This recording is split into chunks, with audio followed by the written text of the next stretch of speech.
sir. और अगर यानी मुराद ये है कि 0.7 से ये मुराद है बेटे कि अगर एक चीज के अंदर मतलब 1 चेंज आती है ना 10 स्क्वायर पे 10 पॉइंट का 1 बना हुआ है और किसी भी चीज में यानी मैं अगर 10 कदम चलता हूँ ना तो दूसरा जो मेरे साथ है ना चीज वो भी 7 कदम चल जाती है, उसमें भी 7 कदम चेंज आ जाती है, या उसमें 7 आती है तो मेरे 10 कदम ये 0.7 कोरिलेशन है और 1 तक मतलब ली हुई है सहूलत के लिए। और इसी तरह 0.3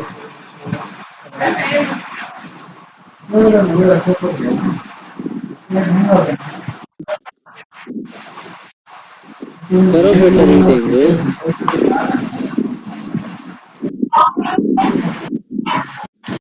The person product movement coefficient. There are many different correlation coefficients, each applying to a particular circumstance, and each calculated by means of a different computational formula. में रखना है बेटे।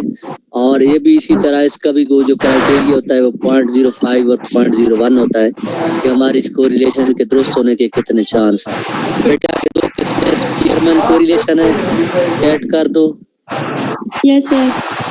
और स्पीयरमैन दूसरा आगे भी लिखा नहीं पड़ा, दूसरा कौन सी है? Weak carbohydrate. दूसरी जो आती है ना, दूसरी पीएसएल प्रोडक्ट है ना, और दूसरी है वो स्पीयरमैन रैंक होती है।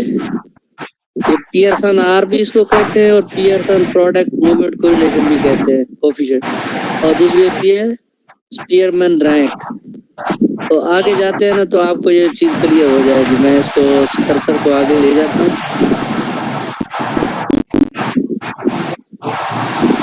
ये देखो एक किस्म है। सर इसके बारे में एक्सप्लेन करेंगे या मैं रीड करूं? आप पढ़िएगा, रीड करो और एक्सप्लेन भी करते हैं। करामत से कोई और आ जाता तो जरा हेल्प हो जाती है। अपने बने के अपने हमारे साथ कोऑपरेट किया और बस हम आपको सांस भी न लेने दीजिए, मुनासिब तो नहीं है। वो एक तो कल बन कह रहा था कि मैं relationship is the person correlation. It measures the degree of linear relationship. Pearson correlation है जी। Pearson. हाँ नीचे लाइन में तो हेडिंग तो स्पीयरमैन है ना, वो स्पीयर डाटा के लिए। जो पियर्सन आ रहा है ना ये कॉन्टिन्यूअस डाटा के लिए। And used with interval or ratio data. However, other measures of correlation have been developed for nonlinear relationship and for other type of data or scale of measurement. One such measure is the Spearman correlation. The Spearman correlation is used in two situations. Spearman correlation is designed to measure the relationship between variables measured on an ordinal scale of measurement. The Spearman correlation is used ये when बात the है मैं बड़ी अहम या ordinal correlation जो Spearman rank है ना, स्पीयरमैन जो कोरिलेशन है ये ऑर्डिनल या इसके मतलब है आप कह दें कि रैंक कोरिलेशन में ये इस्तेमाल होती है, जिसमें जैसे स्टेजेस हैं हम कहते हैं कि कॉग्निटिव डेवलपमेंट की स्टेजेस हैं, या उधर हमने सर्टिफिकेट की फ्रेज बनाई हुई है very good excellent.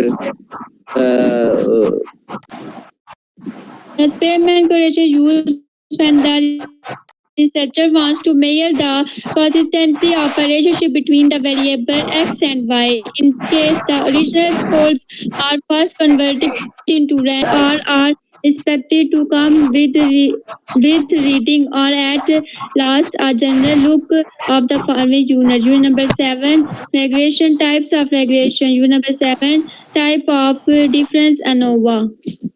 If you do reading review the assigned content, you may Learn many new relevant ideas by self-reading effort. You may better prepare for informed discussion during session. You have more important questions where peer difficulty in learning. It enhances almost 70% greater learning on the next session. इसका क्या मतलब है सारी बात का? Sir इसका यही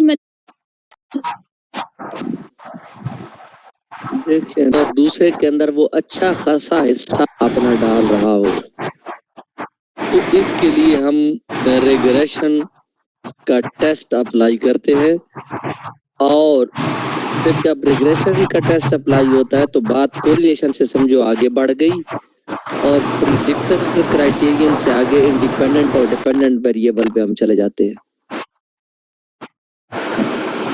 में जो इंडिपेंडेंट वेरिएबल होता है वो डिपेंडेंट वेरिएबल को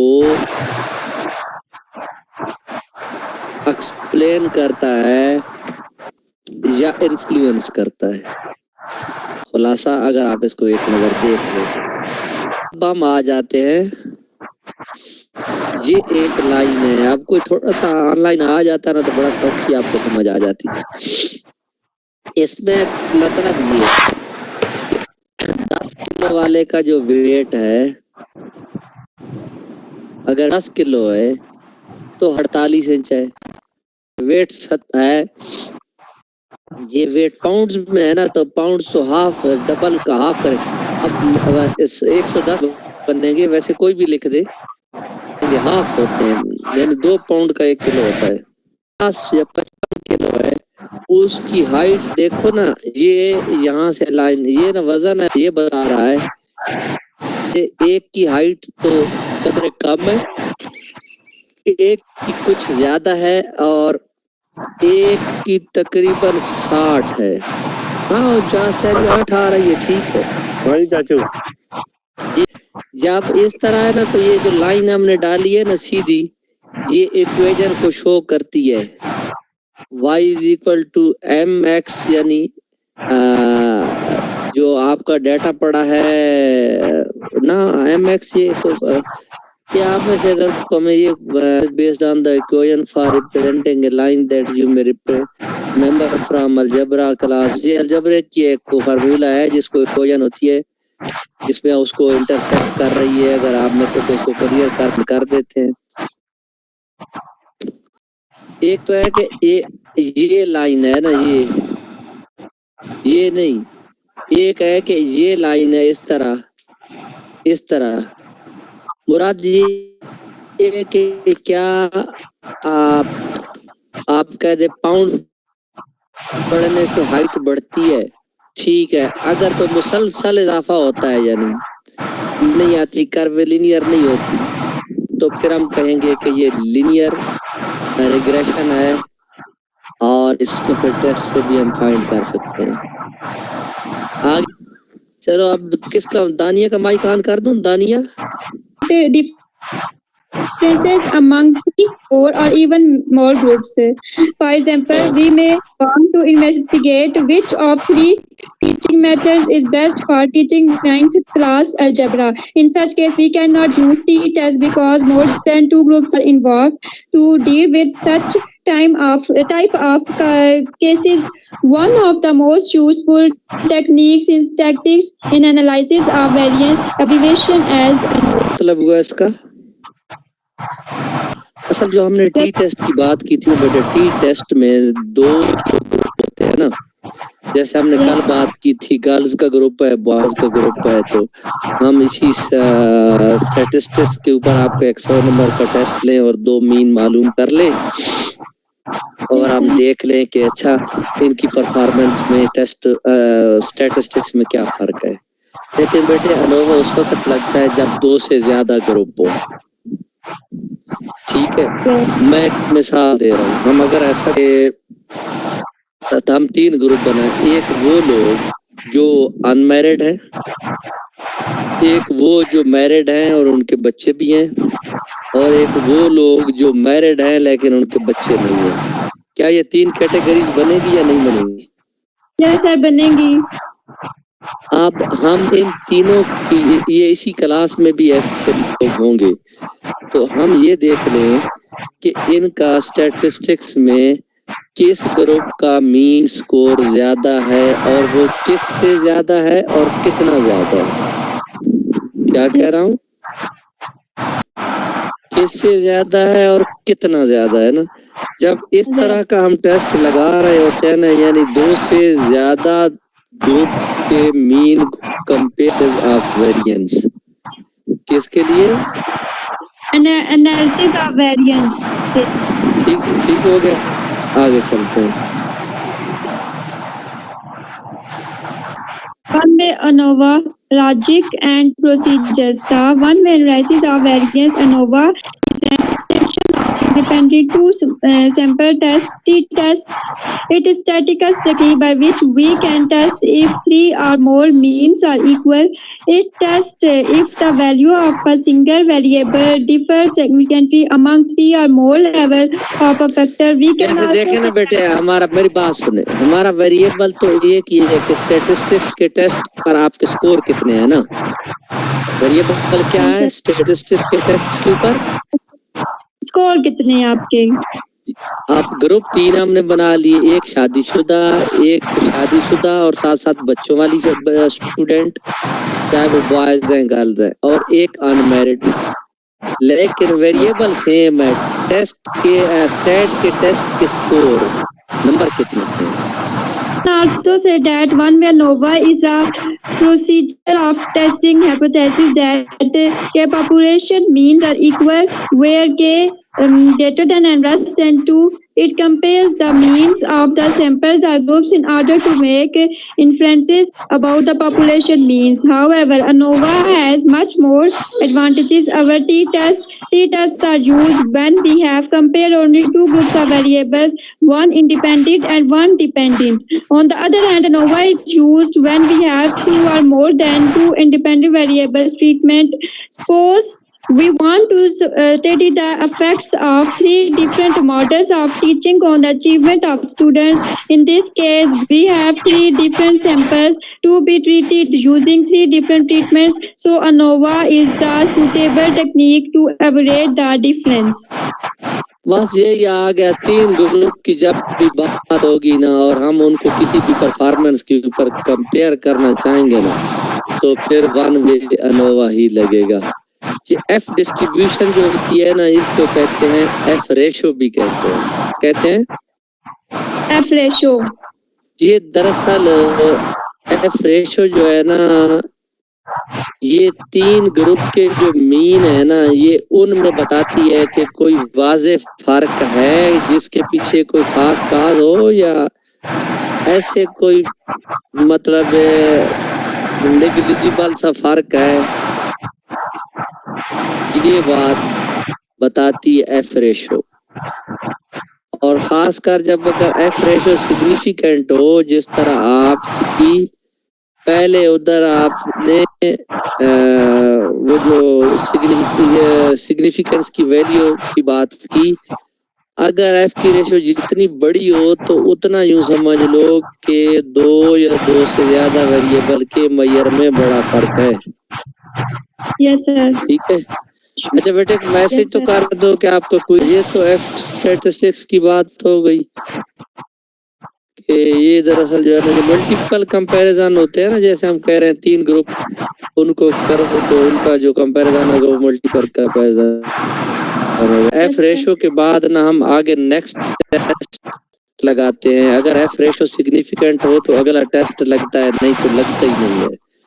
और एफ रेशो का मतलब क्या है, अगर एफ रेशो 2 हो तो इसका मतलब ये है कि जितना वेरिएंस एक्सपेक्ट कर रहे थे कि इस और उस ग्रुप में फर्क होगा, उससे डबल फर्क आ रहा है।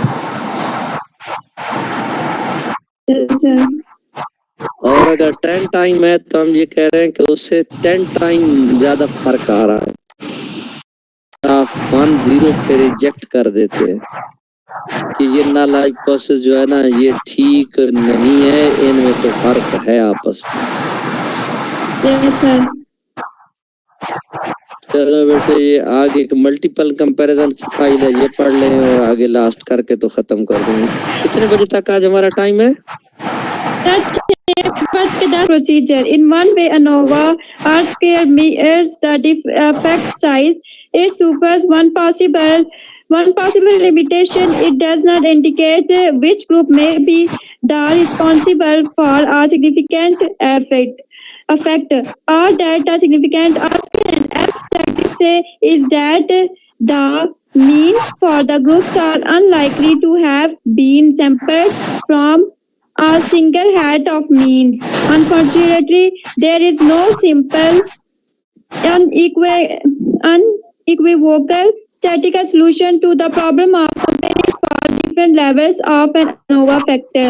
A number ओके of थोड़ा सा रुकिएगा। ये एक तो वहीद किस तो बेटे इसका यही मतलब है जो बात मैं आपसे कह रहा था ना कि अगर तो आपकी एफ की रेशो जो हाँ आप मल्टीपल कंपैरिजन से ये मुराद होता है कि इन वन वे ANOVA तो आर स्क्वायर होता है कि आपकी जो वैल्यू आती है ना उसका आप स्क्वायर कर लेते हो। जैसे 0.8 आया है ना तो उसको स्क्वायर करोगे तो वो 64 हो जाएगा, 64% में चला जाएगा।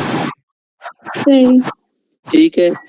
और मल्टीपल कंपैरिजन होते हैं ऐसे मतलब है कि चार कंपैरिजन हो जाते हैं। अगर 3 वेरिएबल हो, एक का दूसरे से, एक का तीसरे से, एक का अच्छा तीसरे से हो गया ना और फिर दूसरे का तीसरे से और तीसरे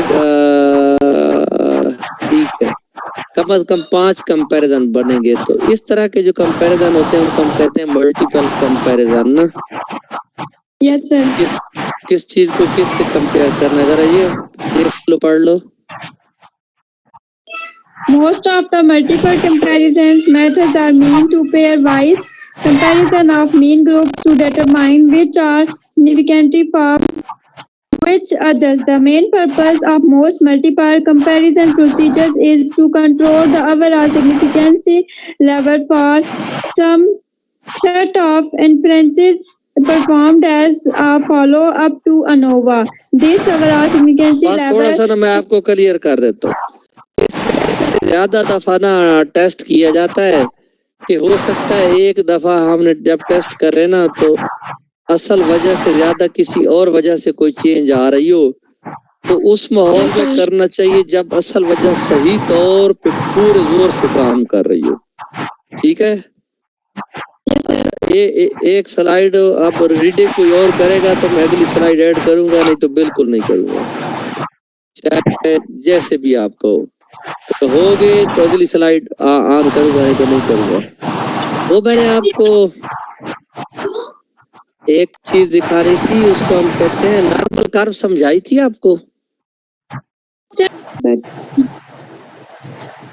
लिखा हुआ है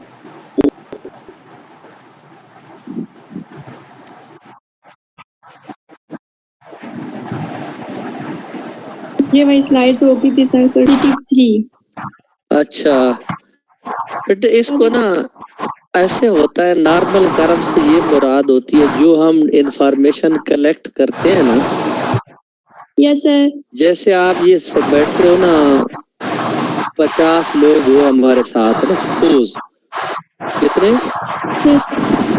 50 बल्कि 10 20 30 60 लोग हैं, 60 हमारे साथ। कितने हैं? 60 है तो 62 लेकिन हम 60 को कंसिडर कर रहे हैं। हमने ना आपका एक 100 नंबर का टेस्ट लिया, चैट करोगे ना तो मुझे लगेगा कि आप जाग रहे हो। इतने का ये लास्ट पॉइंट है, बाकी इंशाल्लाह हमना मान हसन और रबिया। अब 60 लोगों का हमने टेस्ट लिया, 60 पार्टिसिपेंट्स हैं। 60 हाँ जी, उनके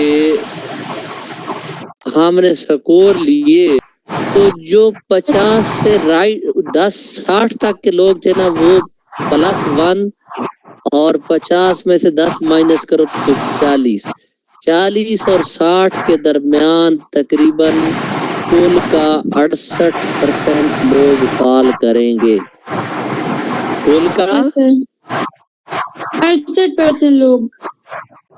यानी आप अगर जितने भी बैठे हो ना, पर मतलब 60 कैसे होगा उसका, हम 68/100 ज़रा कितना करेंगे हम, यानी कितने हो जाएंगे आपके 60 में से 68, तो 30 एक हो गए और 18 3 54 3, तकरीबन 40 लोग बनेंगे।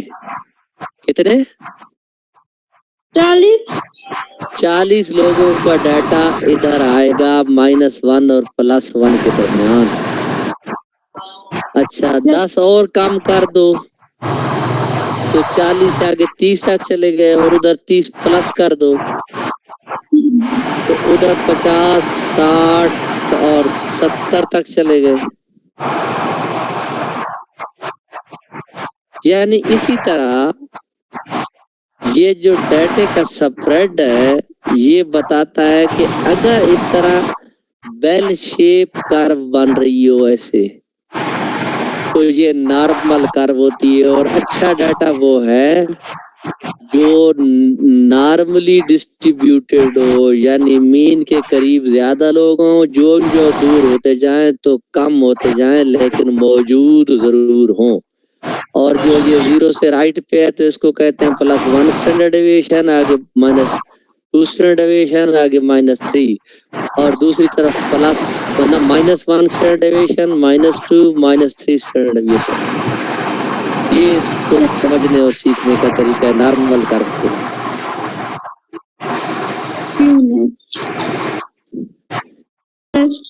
एक बेटे ये कर्टेसिस होती है ना, ये टाइप्स ऑफ कर्टेसिस होती है कि जो आपकी वो कर्व है ना, कई जगह टेढ़ी मेढ़ी हो या कुछ नेगेटिवली स्क्यूड और पॉजिटिवली स्क्यूड, उस दिन समझाई नहीं थी?